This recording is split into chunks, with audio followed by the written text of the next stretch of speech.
Rachel Thompson hadn't slept in 38 hours. She sat in the last booth of Rosie's Diner at 2:47 a.m., mascara running down her face, staring at divorce papers she'd just signed in a gas station parking lot. The waitress had stopped asking if she needed anything an hour ago. The coffee had gone cold. Rachel couldn't remember the last time she'd eaten. She'd driven 200 miles from her mother's house where she'd dropped off her 2 kids because she had nowhere else to take them. No job, no home. Her ex-husband had cleaned out their joint account before serving her papers. The bruises on her arms were still fresh from their last fight. Rachel put her head down on the table and sobbed. She didn't hear the motorcycles pull into the parking lot. 12 bikes, the Iron Hawks chapter from 3 counties over, heading home from a charity ride. Tank was the first one through the door. 6 feet 4 inches, covered in tattoos, with a beard that reached his chest. He stopped dead when he saw Rachel crying in that booth. The other bikers filed in behind him, leather creaking, boots heavy on the linoleum floor. Tank caught the eye of Rosie, the owner. She shook her head slightly and mouthed, "Been here 3 hours." The bikers ordered their food quietly. No loud jokes, no rowdy behavior. They'd seen this before. A woman at the end of everything. Rachel finally lifted her head and saw them. Panic flashed across her face. 12 bikers staring at her. She grabbed her purse, ready to run. "Nobody here is going to bother you." "Ma'am," Tank said gently from across the diner. "Nobody here is going to bother you. You're safe." Rachel froze. "Can you bring that lady Snake, some water their and medic, maybe some noticed toast?" something.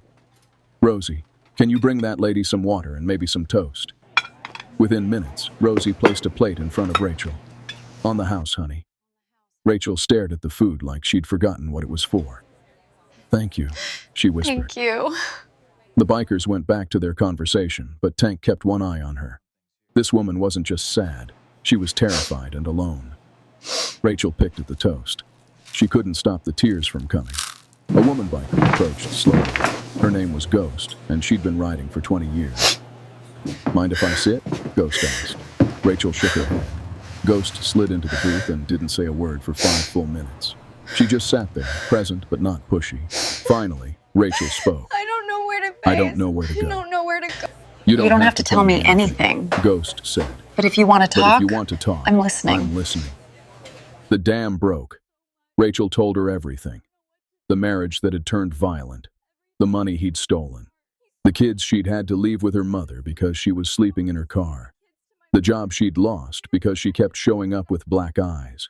The restraining order that her ex violated daily. The police who told her there was nothing they could do unless he actually killed her. Ghost listened to every word without interrupting. When Rachel finished, Ghost looked her in the eye. "How long since you've slept?" Maybe 2 more. days, maybe more. Ghost turned to Tank and made a small gesture. Tank pulled out his phone and made a call. 20 minutes later, a woman in her 50s walked into the diner. Her name was Patricia, and she ran a domestic violence shelter 2 towns over. "Rachel," Ghost said. "This is Patricia. She has a bed for you tonight. Safe, secure, no questions asked." Rachel's eyes filled with fresh tears. I have no money. "I don't have any money." Money isn't "Don't need needed. it," Patricia There are said family warmly. rooms. "We have and family rooms. You can bring your You kids can bring your kids tomorrow. We'll help you figure everything out." Rachel couldn't speak. She just nodded. Tank approached the booth. Ma'am, what kind of car are you driving?" A gray Honda. "Why? Is it safe? Does it run okay?" Is it safe? "It needs Does an run oil okay? change. It needs And an the oil back change, tire is almost and the back flat." tire is almost flat. Tank looked at Snake. "Get Razor and Doc. Check her car. Oil, tires, fluids. Full check." "You don't have to," Rachel started. "We know," Tank said simply. "We know, "But we're going anyway." While the bikers worked on Rachel's car in the parking lot, Ghost stayed with her. Why are you "Why are you helping helping me?" Rachel asked. And you don't even know "You me. don't even know me." Ghost was quiet for a moment. 10 years ago, I was 10 you. years ago, I was you. Different diner, different state, but same story. But same story. Somebody helped me when I had nothing. Somebody helped Now me I when pay I it had forward. nothing. Rachel looked at the bikers outside changing her tire. People are scared People are of scared of bikers. bikers. I know, makes it Ghost easier said. for us to protect Makes it people who easier need for it. us to protect people who need it. Nobody messes with someone the Iron Hawks are looking after. Rachel's phone buzzed. She looked at it and went pale. Ghost noticed immediately. "What is it?" He's texting "My me ex. saying he knows He's where texting I am. me, saying he knows where I am." Tank was back inside before Ghost could even signal him. "Let me see the phone," Tank said. Rachel handed it over with shaking hands. Tank's face darkened as he read the messages. Threats, violent promises, GPS coordinates of this exact diner. "How far away is he?" Tank asked. He said 20 minutes. You said 20 that minutes, was 5 minutes minutes ago. ago. Tank looked at his brothers. They all stood up simultaneously.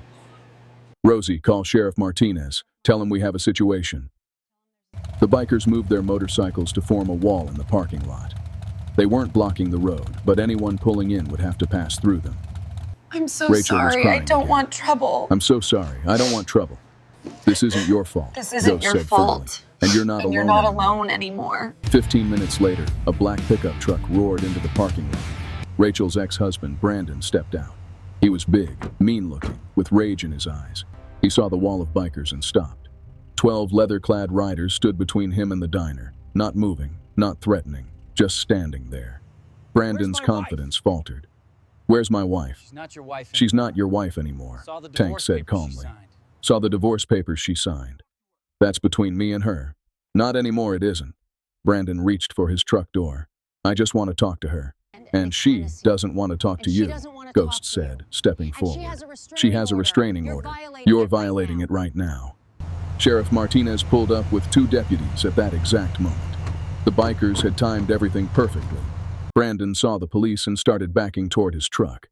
"This is harassment." "No," Sheriff Martinez said. "This is you violating a restraining order. Turn around and put your hands behind your back." Brandon looked at the bikers, the sheriff, and the diner where Rachel was watching through the window. He knew he was beaten. They arrested him right there in the parking lot while the bikers watched silently. When the police drove away, Rachel came outside on shaking legs. "How did you know he'd come?" she asked Tank. "Men like him always do," Tank said. "They can't stand losing control." Patricia put her arm around Rachel. "Ready to go to the shelter?" Rachel nodded, but turned to the bikers first. "I don't know how to thank you." "You just did," Ghost said. "Now go get some sleep. Real sleep. You're safe now." Rachel paused. "Will I see you again?" Ghost handed her a card. You need anything, "This is my number. day or night, You need anything, call. day or night, you The call. Iron Hawks don't The abandon Iron Hawks people. don't abandon people." Rachel hugged Ghost and cried into her leather vest. 6 months later, Rachel walked into Rosie's diner with her 2 kids. She had a job as a paralegal, an apartment in her name. Her kids were smiling again. The Iron Hawks were there for their regular Thursday night stop. Ghost saw her first and broke into a huge smile. Rachel introduced her kids to the bikers who'd saved their mother's life without asking a single question about whether she deserved it. Her daughter, 8 years old, looked up at Tank. "Mommy says you're heroes." Tank knelt down to her level. "Your mommy is the hero. We just reminded her she wasn't alone." Rachel pulled Ghost aside. "I got him for 5 years. The restraining order is permanent. We're really free." "Good," You did that. Ghost Yeah. said. You "You did that. You followed through, went to court, testified. That took real courage. I only had courage because I knew you were there." The Iron Hawks still ride through that town every Thursday. They still stop at Rosie's diner. And they still watch for people sitting alone in booths, crying at the end of everything. Because sometimes all it takes is someone noticing, someone standing up, someone reminding you that you're not invisible. Rachel keeps that card in her wallet. She's never had to use it again. But knowing it's there makes all the difference. If you believe bikers are good people, subscribe to this channel and show us your support.